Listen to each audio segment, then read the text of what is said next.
What's up YouTube, this is MathWiz97 and welcome back to my Pokemon Fire Red Nuzlocke. Now today is going to be another grinding episode exclusively.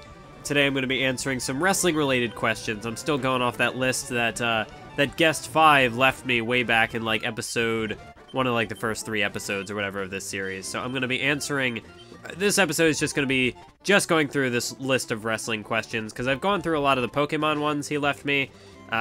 But I have a ton of wrestling ones here that I figure we'll just use today's episode to knock them out. And I know some of the wrestling content that I make on this channel has been a little lacking lately, although by the time this video goes up, maybe we'll be a little more back on track. But figure this is just a way to go through these questions. And if I went through if I at least tried to go through the Pokemon questions here, I don't think that I would have enough to fill up the episode, because I think some of them I don't think I have proper answers for. So this way, this will take up the length of the video, and any wrestling fans who watch this Nuzlocke series, I can throw them a bone.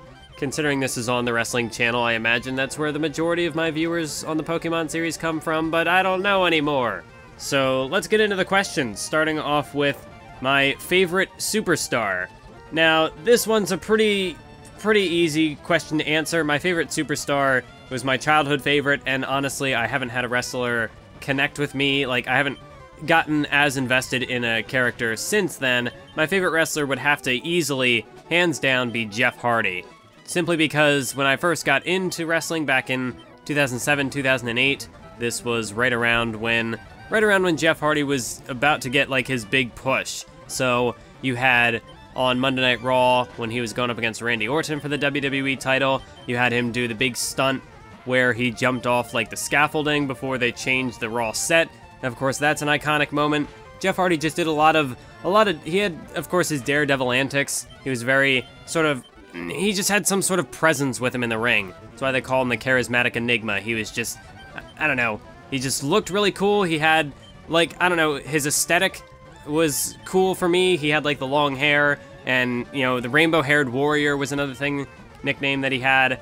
So he had like the really long, colorful hair, and I, as a kid, maybe that's part of why I always wanted long hair, was just because it looked so cool. And a lot of the wrestlers back then, like Shawn Michaels, Triple H, they had long hair, but Jeff Hardy made it look cool because he had all the different colors in it. And I mean, I'm not much into dyeing my hair, but I don't know, at the time, it just looked really cool. He had a really cool look to him. And then he had like the colorful armbands. And then eventually down the road, he would get the face paint. He was just a really cool looking guy. Might not have been like the best role model at the time, because of course he was going through stuff in his life. And he's not the greatest like in-ring athlete for sure. But I don't know, there was just something about him. His look was really cool to me back in the day. I mean, even now, he's still Jeff Hardy. I don't watch WWE currently, so I haven't seen any of his current work, his more up-to-date work. And same, I don't watch TNA, so I guess now it's Impact Wrestling, but I didn't really see much of his work over there. So really the last I had actually seen of Jeff Hardy's work was in 2009. I did see his return at WrestleMania. I did watch that match, and that was cool to see him still, you know, taking these crazy bumps that he would take back in the 90s, back in the early mid-2000s, and here he is still in 2017, 2018 taking these, well, I guess that WrestleMania was 2017, but he's still taking these crazy bumps. It's ridiculous. How does he still do it? And the big problem, I thought maybe I would have someone since then who would take the spot as my favorite wrestler, just because for me, Jeff Hardy was much more like childhood nostalgia. So I thought, well, surely there's going to be another competitor that I'm going to connect to down the road, and they'll overtake Jeff. But I haven't really had that. There hasn't been any particular superstar in WWE, or even in New Japan, as I'm starting to get into that. There's no one really who has clicked with me on the same level as Jeff Hardy.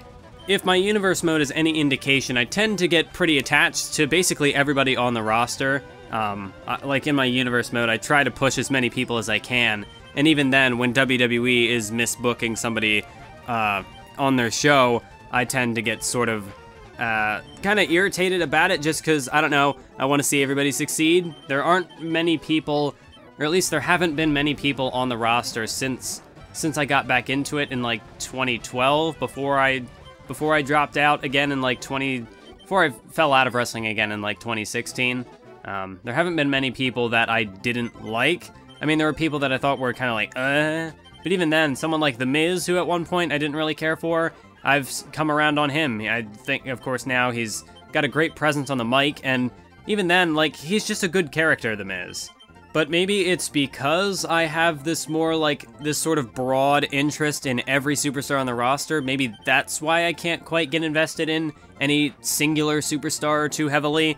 And, I don't know, maybe that also has just my philosophy of, like, wanting to take control of everything, like how I book my universe mode. I like running the whole product, so that could just be that I'm more interested in the product as a whole, rather than any one given superstar. But I also can't really think of a single superstar who has, like, a memorable gimmick or just is impressive enough to really grab my attention. I guess Daniel Bryan was pretty cool. I did like his whole underdog story, and of course his in-ring abilities were pretty stellar. He was, what is it, a ring general? That's, I guess, the term I'd be looking for there. Seth Rollins and Dean Ambrose were two standouts of the modern roster. Cesaro is another really cool superstar that I've grown attached to. Kevin Owens. Basically, a lot of the guys you'll see me push in my universe mode. But yeah, there's just no... I don't really have a least favorite superstar to kind of go along with this question. So yeah, Jeff Hardy's my favorite. I guess if I had to put anyone else behind him, I mean, I like Triple H back in the day. Shawn Michaels was cool. The Undertaker. I guess most of my, like, top 5 would probably be people that I grew up watching. So, I don't know, if I had to pick a favorite superstar from the modern day, and just exclusively WWE, I guess if I had to pick a favorite superstar from the modern day, I'd have to go with Asuka.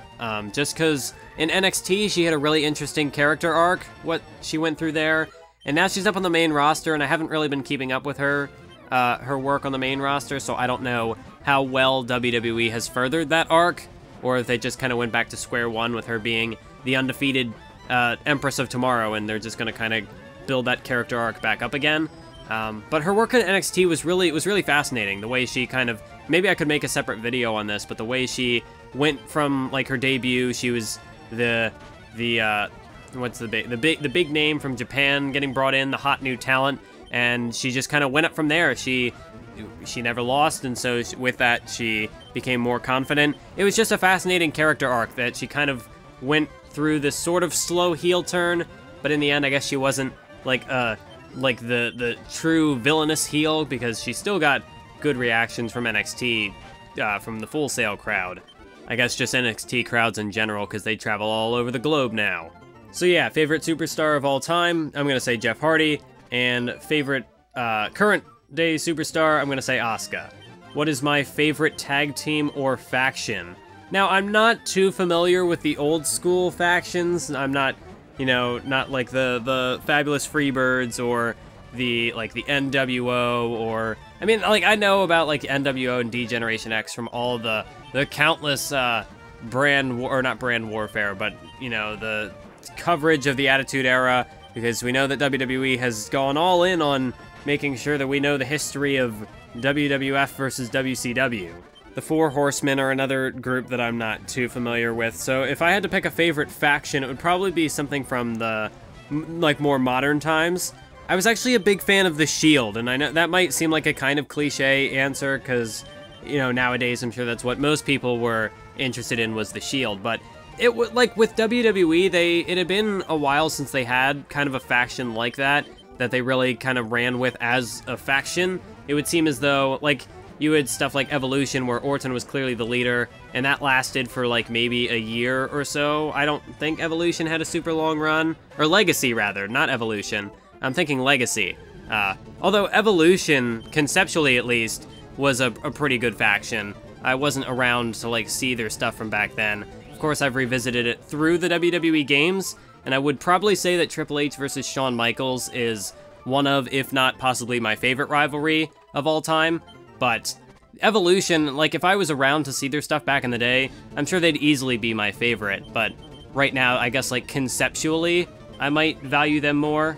because obviously you have the head honcho in Triple H, you've got the mentor in Ric Flair, the veteran, and then they brought in Batista and Randy Orton and elevated two younger talent and made them megastars. So you can't really go wrong with Evolution, because that faction did just about everything right, and it truly elevated Triple H as a top bad guy, because you had to go through Flair, Batista, Orton to even get to Triple H. So Evolution, not only was it great conceptually, but it was used very well. So, I mean, Evolution is up there, but to go back to the Shield, they were a faction at a time where WWE had not been very big on factions and keeping them together for very long.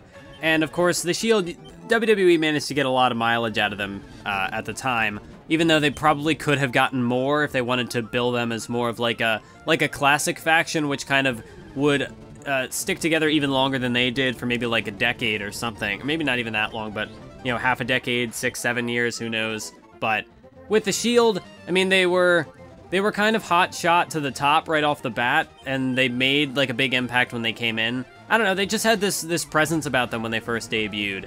It's almost kind of like what the Nexus could have been, because the Nexus could easily be one of my favorite factions if they had actually been utilized well, because I remember watching that episode of Raw back in the day when the Nexus debuted and they just tore up the ringside area. Daniel Bryan choking out Justin Roberts with his own tie, which of course he got fired for, but I don't know, they just had a tremendous like day one impact, and they could have been built up pretty well, and they just weren't. So they just fell apart, and half the people just kind of faded into obscurity forever.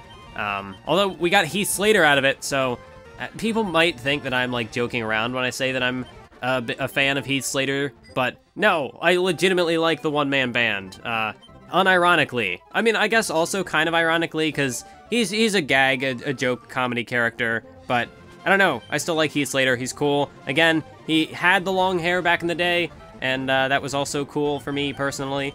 But I'm getting off track. The Shield, they were booked well as a faction. Of course, you got an iconic matchup like the Shield versus the Wyatt family, which unfortunately didn't get like a WrestleMania primetime spot, but still, their match at that Elimination Chamber was pretty solid. I just wish that WWE could have run with a proper storyline with it. Like, it was kind of just thrown in last minute, like, oh, well, we've got obviously a plan for the Shield at WrestleMania, so we're just gonna kind of have them fight the Wyatt family. We'll give the people what they want, but not in the capacity that the feud kind of deserved.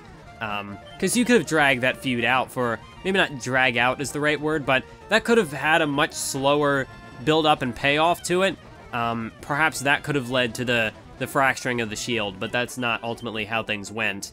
I just thought you could have done a lot more with Bray Wyatt's mind games, and perhaps that's why, with the way I've booked the Shield after their breakup, I've had Bray Wyatt I've had Bray Wyatt get into a rivalry with Roman Reigns, and now there's kind of a thing going with Wyatt and Ambrose, where Wyatt kidnapped Ambrose, and now it's a wonder, well, what happened to Dean Ambrose? So I feel like Bray Wyatt could have played a more pivotal role in... there just could have been more done with that rivalry. But then, of course, you obviously had the Shield versus Evolution. That was another pretty solid rivalry. But you had the old guard sort of passing the torch to the new. The Shield, they did accomplish a fair amount in their run as the Shield. But then, once they broke up, that's when things kind of started to fall apart a bit. You can still tell that WWE, those are like their flagship guys, more so Seth and Roman, as opposed to Dean Ambrose. But the Shield are clearly a hot commodity in the WWE, and they had plans for them. It's just they were kind of mishandled, but I do see a lot of potential out of the Shield, which is probably why, as I said earlier, I focused so heavily on them in Universe mode, because, I don't know, I just think, especially with Rollins and Ambrose, I thought their feud could have been much longer, which is why I made the rivalry that I did, that they went all the way from SummerSlam to WrestleMania. There have been better executed, better handled, better booked factions out there, both as like a faction themselves and in like the fallout, the breakup of the faction, but I don't know, the Shield, it came about at a good time for me, around the time when I was starting to get, well, this was a little after I'd gotten back into wrestling, but it was before I really fell out of it. The Shield was kind of in that hot spot between 2012 and 2015 where I was still kind of invested in the product, so I don't know, I'm gonna go with the Shield as my best faction. Thoughts of the ridiculous red universal title? Well, you kind of just answered the question yourself, and in the question itself. Here's a good one. You said that the current product isn't holding your interest. What are some of the major problems you have with WWE today? Where do I even begin? An oversaturated product, inconsistent booking, uninteresting characters, flat promos, the crowd hijacking everything. I could do a little without that. Too much emphasis on older talent, veterans, legends, and less focus on the current day superstars. What I value most in wrestling is storytelling. I like the wrestling, maybe not medium, that's not the way to refer to it as, but I like wrestling as a storytelling device. I like when they call themselves World Wrestling Entertainment, I expect to be entertained. Like they refer to it as sports entertainment. I don't think that stops it from being pro wrestling, from being a sport. But there's a certain type of storytelling that you can do with wrestling that works. Like, I wouldn't say that you can't get it anywhere else, but there's just something about the way that you can tell a story through wrestling that has always fascinated me. Like, I obviously have a pretty significant interest in long-term, slow-burning storylines.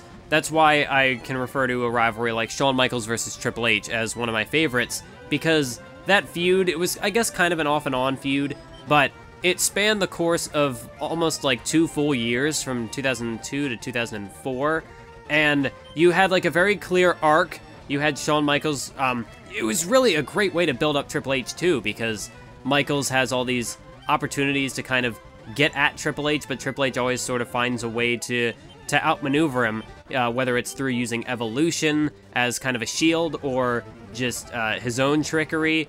But even then, Triple H was still a formidable opponent. So by the time Michaels actually managed to get to Triple H, you knew that you were going to expect a hell of a war. And I guess there's just not that same sort of... There aren't many characters in WWE that I feel like really strong characters that I can actually kind of connect to in like that sense. Like when I watch a TV show and I can get invested in the protagonist of that story or get invested in those characters. There's just something with the way they're written, or something that gives you a more personal sense of the character. And I just feel as though WWE hasn't really been focusing on a whole lot of character development. Like, I don't know, for one example, I guess, of something that on paper would be good, but wasn't, at least didn't seem to be, the Triple H versus Seth Rollins storyline. Like, on paper, it's there. You have sort of, like, you could say that it's a really slow-burning storyline, but I'd barely even call it a storyline. Because, like, you had, obviously, Seth Rollins betrays the Shield and joins forces with Triple H. So then the Authority, that happens. Seth Rollins is kind of the chosen one, but Triple H, after a period of time, just kind of is like poking at Seth Rollins because Seth Rollins was sort of a coward. And then eventually the Authority betrays Seth Rollins because he gets injured or whatever. And then Seth Rollins goes back for revenge on Triple H, and then they fight at WrestleMania. The problem was that Triple H betrayed Seth, like actually pulled the trigger on the betrayal in like the summer. I think it was like July or August it happened. And then Seth Rollins was like, well, I want to fight Triple H. And then Triple H just wasn't there. He just didn't show up until like NXT TakeOver, whatever the January one was.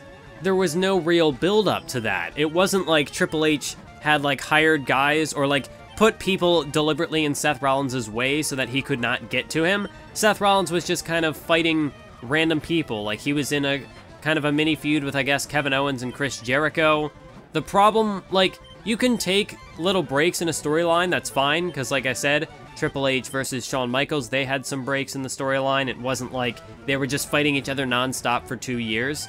But with a key feud like that, you can't just have a plot point drop and then let it just sort of float there for like 6 months and then just revisit it and act like you had 6 months of build up there. That doesn't work. There needs to be some sort of like, there needs to be something to connect all of that. Like, I'm gonna have to save that discussion for another time because it's not gonna fit in the time I have left in this video. But for comparison, I can look at New Japan and I can see their character development. I can see how how Tetsuya Naito was supposed to be one of the top 2 stars of New Japan. The fans didn't really get behind it. So then, like the thing with Roman Reigns, for example, where Roman Reigns was WWE's chosen guy, their handpicked top star. And that's fine. You can have your top star. I mean, it worked with Stone Cold Steve Austin. It worked with The Rock, with Hulk Hogan, with John Cena to a degree. But with Roman Reigns, WWE clearly had a plan with him, because you had Seth and Ambrose, they fought, so they had their own rivalry, and Roman Reigns was supposed to be the top guy. The problem was that he got injured, and WWE didn't think to, like, adjust their plan. They just stayed the course. They put Roman Reigns right back where, like, they just gave Roman Reigns a shot into the Rumble. But they didn't actually have that kind of build-up to put him in a position where, okay, now he is ready to be the Royal Rumble winner. They had him beat Randy Orton at SummerSlam, but they never really went further beyond that. Whereas with Kazuchika Okada and Tetsuya Naito in New Japan, there was a period where they were supposed to main event Wrestle Kingdom, but the fans just weren't behind it. They held it to a fan vote then. They gave the fans the opportunity to get what they wanted. They gave them Tanahashi versus Nakamura in the main event, and then they used that failure, like their failed booking, to then redefine that rivalry between Okada and Naito. They took a step back and gave the fans what they wanted for the time being, but they ultimately kept the bigger picture in mind, and I guess I hold artistic intent in high regard. So like when I book a storyline, for example, I don't particularly care what people think of it. Now, unless the storyline completely bombs, then that's just probably bad booking on my part. But for something like the Kevin Owens thing, for example, him being WWE Champion, I have a clear end goal with what I want to do with him, and no matter what anyone says, I'm gonna still try to go through with that anyway. Even if my end goal, my end result, is a bad booking decision, then that's my mistake to learn from, but I'm gonna follow through with it anyway, just because that's the idea that I have in my mind. And so, with Okada and Naito, that was clearly, they were the 2 handpicked guys that New Japan wanted to go with, wanted them to kind of lead the next generation of New Japan Pro Wrestling. So they did take a step back over like the next year and a half or so. They kind of downgraded Okada and Naito, but at the end of the day, New Japan, the bookers, they still stood by their original plan, and that eventually gave us the main event of Wrestle Kingdom 12, Okada versus Naito, where these 2 men are now superstars. They are, very much so, the 2 top stars of New Japan Pro Wrestling, and while it did take a little bit longer for the company to get there, it still feels genuine. It feels earned, because these 2 men had gone through hardships. New Japan had confronted their failures in the storyline, but they didn't shy away from the payoff they were going for. They followed through on it. I don't want to say they doubled down on it, because that's what WWE did with Roman Reigns, and that's kind of why he failed initially. And why, at least for me personally, I still, to this day, have a hard time getting invested in his character. But the people at New Japan, they did take a step back. They reevaluated their plans for the 2 superstars. And at the end of it, like, they still went back to their original, well, not their original payoff, but they did get the payoff that they wanted. It just took a little extra time. It took a little extra thinking, a little bit of reevaluation to get there. And that's something that I wasn't really getting from WWE but when I stopped watching it around 2015, 2016. But this whole topic could probably be discussed in another video. I still have to finish up my booking, storylines, and characters video, so I could probably address it more there. But thanks for watching this episode of the Nuzlocke, and until next time, keep on YouTubing.